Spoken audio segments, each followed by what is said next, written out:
Hi guys! Ngayon magluluto ako ng isang Ilocano dishes or recipe. Ito ay tinatawag na igado. So, ang igado pwede siyang maging chicken at saka maging pork. So, ngayon ang gagawin ko is chicken. Let's go! I-pressure cooker ko muna tong gizzard para makasave tayo ng time sa pagpapalambot. Pag malambot na siya guys, hiwain lang natin ng ganito kalalaki.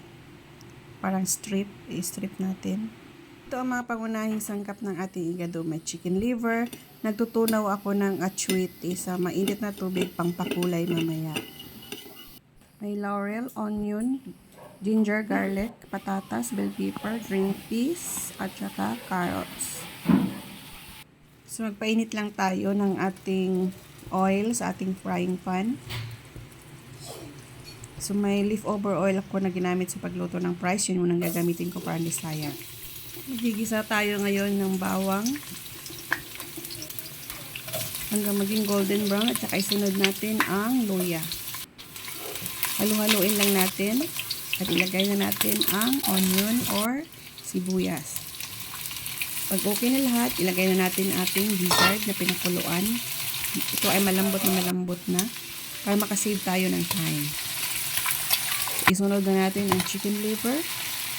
Gisahin lang natin ang mga karne ng chicken. So, lagyan natin ito ng soy sauce. Lagyan ng suka. Tsaka lagyan natin ng oyster sauce. So, nagdidepende guys kung gaano kaalat ang inyong gusto. So, tansyahan na lang muna. Siyempre, pangpasarap, lalagyan natin siya ng mangtumas, additional na sarsa sa ating igado. So, naglagay rin ako ng chicken cubes, dahon ng laurel, at nalagay ako ng tubig. Hindi pa rin sa inyo guys, gaano karami ng tubig. So, tansyahin nyo na lang. Tsaka, pakuluan lang natin. Pag kumulo na, pwede na natin ito ilagay ang ating patatas, carrots, at saka green peas. At saka takpan natin hanggang lumambot ang mga gulay. Halu-haluin lang natin ng konti. At saka takpan ulit. Pag luto na yung mga gulay, pwede natin to ilagay yung atsuite, yung pangpakulay. Naglagay ako ng ground black pepper at konting asin.